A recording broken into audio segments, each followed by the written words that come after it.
Okay, let's go and say it. The time has come for Aleister Black to go. It is honestly at that point now, you have to start considering letting this guy go. I could use him on TV. I could really push him.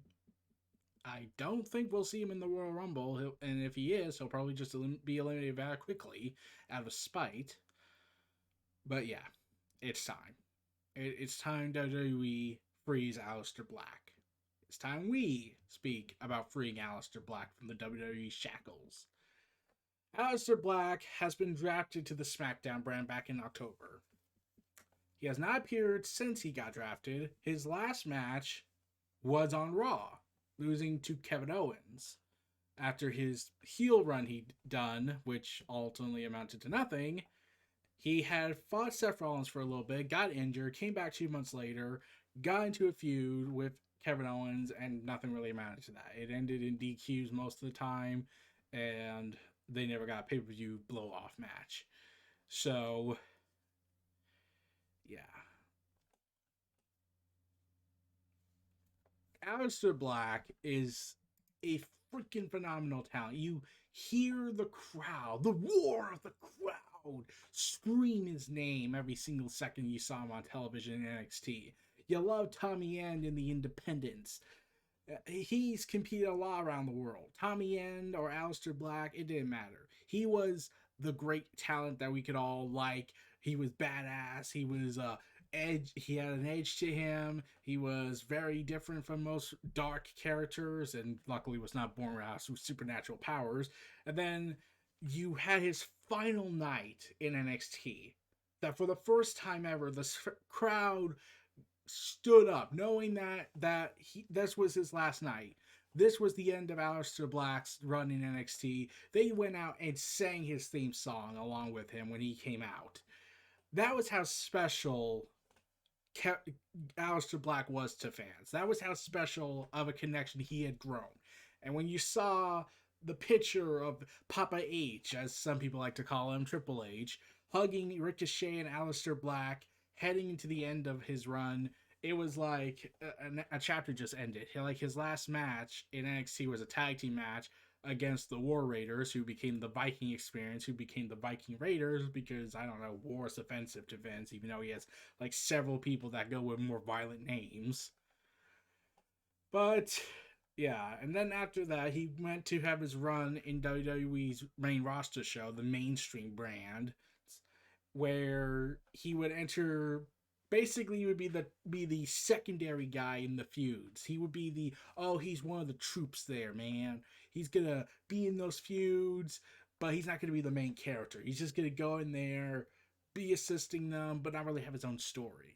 But when Paul Heyman took over Monday Night Raw, there was actually a real push for Aleister Black to fight Brock Lesnar at WrestleMania. Paul Heyman was pushing for that. It was either Drew McIntyre or Aleister Black at the time when they were saying who should win the Royal Rumble, who should go on to main event WrestleMania, and 50% went to Aleister, 50% went to Drew. Vince had the final say, it went to Drew. It was still a good match. It just gave you oh man, that's a huge change you could go with. But as we know, that ultimately did not amount to anything with Aleister Black and Paul Heyman's relationship because Paul Heyman was kicked off of Raw and fired essentially because he did too much of a good job. He was too busy focusing on the new gen talent and not the, veterans who've been overstaying their welcome or kind of run out of material, or just because they were being told to give back and Vince didn't want them to give back. So, yeah. Aleister Black was put into a feud, was involved in the feud with the Rey Mysterio family, and he got injured by Seth Rollins and was put as a B-level character in a big multi-month spanning storyline. Yeah, that went on for too long. And Black, well, lost to Kevin Owens and all that. And people were hoping that at least with his heel turn, he could be he can do some good things down the road. And then you gotta remember, wait, so Buddy Murphy's doing all this big story stuff. He's a big character role right now, and he's playing a big role where he's going to betray Seth Rollins and get a big push. But Aleister Black beat him 3 times, yet Buddy Murphy's the one getting pushed, which confused everyone.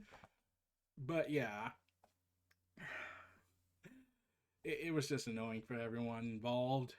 And yeah, Aleister Black looked like he was gonna have a good year, but then WWE after when the pandemic started, were like, nope, we got nothing for him because they don't really look, because Vince and his team don't watch NXT. They kind of do. Well, they used to at least. Vince watched Shinsuke Nakamura's debut, which raises questions because there is a picture of it, but everyone still believes that that's a lie, even though there's video evidence and photographic evidence that Nakamura was being watched by Vince during that awesome match with Sami Zayn, yet Vince still doesn't care about Nakamura like he used to do, like Vance loved him and Triple H liked to do. And then he had a match with Styles. He had some good matches, but it was like it was amounting to nothing essentially. He was put in a feud with Bobby Lashley that went nowhere, and he was in the Money in the Bank match, and his biggest contribution was being murdered by Baron Corbin in the most over the top way possible, which makes you question, wait, unless you break the story and break everything, you have to acknowledge that you just killed Aleister Black and you had him murder Rey Mysterio. And have you noticed that all throughout WWE's year in 2020, most of their ways to get to be edgy and good is murder and mutilation of their characters? And I'm not talking about from a booking standpoint. I mean, like from a literal, let's book this as a murder mayhem mystery. And most of the murders were conducted by Baron Corbin. And he's still not facing consequences. In fact, Elias had the most attempted murders on his life, honestly. In fact, he's been electrocuted. He's been thrown off buildings. He's been basically put in through the long live the king.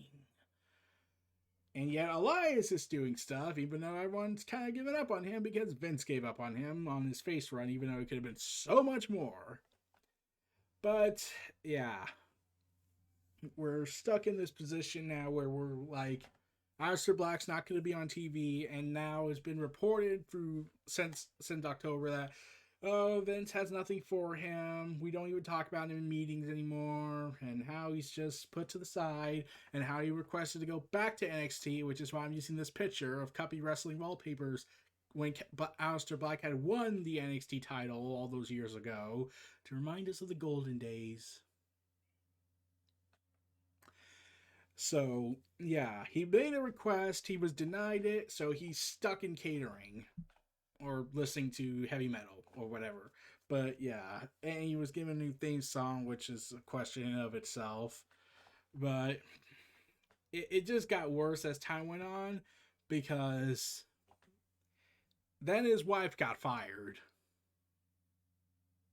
Oh, you can say she was released. That's a completely different thing. No, in my humble opinion, she was fired for stupid petty reasons. That's how it looks. That's how it looks to me.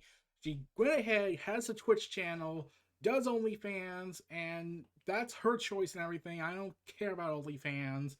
And from what I was hearing, she was only doing selling cosplay photos of herself wearing third-party stuff that doesn't involve WWE, and she's on Twitch doing Twitch stuff, and yet Vince has a big problem with that because third parties are the devil unless he's making the money off of it. So he basically told Zelina, comply or be terminated. In Vince's world, he probably wish he can literally terminate her, but I'm afraid that's heavily illegal. And even if you had all the money and no money in the world would be able to protect you, not even the government would be like, "Oh god damn it, Vince, you did this again. We already had enough with the murder mayhem." But yeah, so you got that part, and now Aleister Black is probably being. And here's the thing: Aleister Black's in a no-win situation in WWE. If he goes on TV, I'm pretty certain he's going to be buried and humiliated by Vince because he wants to hurt Zelina, and the only way he can hurt Zelina is hurt the person she loves most. besides the rest of the family, because he's a because he wants to, because you get more understanding of Brody Lee, may he rest in peace, about Brody Lee looking at Vince and thinking he's a mob boss. He goes out, if he can't hurt someone directly, he'll hurt someone they love on television through humiliation angles. So you got that destructive thing going on with Vince's psyche, and now you're left with nothing. If Aleister Black goes on TV, he's probably going to be humiliated. If he's not on TV, he's wasting his youth. He's 35 years old. He should be doing a whole lot more. So, yeah. And I know some people could say, oh, you just want him to go to AEW. Do I want him to be in AEW? Sure. But there's a lot of guys right now there. And we need more women wrestlers and more talent for them to be focused on. And plus, we need to get Mura out of the way and get him growing. Even though he's taking it slow, very slowly, and we should start building him up more. Or I'm giving it a year worth of time. Because it was said by Miro himself that he wanted to start off at the bottom and work his way up. Cool. So, yeah, we got that. But that's the thing. Now, where can Aleister Black go? I'm pretty sure he'll go wherever his wife goes eventually, but he should, my best guess, you can still get him in AEW if you have him show up in Impact, because, let's be real, he would thrive in Impact Wrestling, considering they've embraced the insanity that is professional wrestling, and even break the fourth wall and acknowledge the insanity that goes on, like the wedding angle, where they end with someone getting murdered. Yeah, that's one way to do a marriage angle, have it end in murder. And the priest, the demon lord priest guy, even saying, if anyone wishes to object now, speak or forever hold your peace. Well, you dodged that trope. Even they have acknowledged, yeah, this is silly, we're just embracing it at this point, which has really helped Impact Wrestling. Like, they still keep a serious angle to them, but yet they acknowledge when they go all the way, they'll acknowledge, this is stupid, this makes no sense, and we're gonna love every moment of it. So, yeah. So, he had all these great matches in NXT. There's really nowhere left for him to do in WWE unless Vince wants to push him, actually, which probably won't happen. So we're going to have to cut our losses and get Aleister Black out of the WWE unless he likes the easy paycheck and whatnot. Like, I get people staying in WWE because they have a paycheck they want to make. I get it. I really do. If Aleister Black doesn't want to go anywhere else, fine. That's his choice. But the way these are going, considering Vince is going to do either punish him because how dare his wife stands up for herself, or he'll go ahead and just, here's some catering, you can still get your downside guarantee. Just don't do third parties, and I own your real name. So, yeah, we're in a lost situation here. The only way I see is if Aleister Black puts up a fight to go get out. Like, just sneeze in Vince's direction. I'm pretty sure Vince will be pissed off about that. Like, I'm still bugged by that. Like, how is Vince so against sneezing? Like, I get it's uncontrollable, but not everything can be tightly locked in a safe. Yeah. So yeah, Aleister Black. Let's get this down, everybody. If fans want it, if he wants it, we should start a movement. Free Aleister Black. Hashtag free Aleister Black. Let's see where we can take this. Okay, so those were my neo-reality WrestleVerse thoughts. Feel free to like, comment, subscribe. Check out my other channels in the description, in the links provided in the description below, or just search bar it in the search engine. And stay tuned for more, and I'll see you all next time. Take care.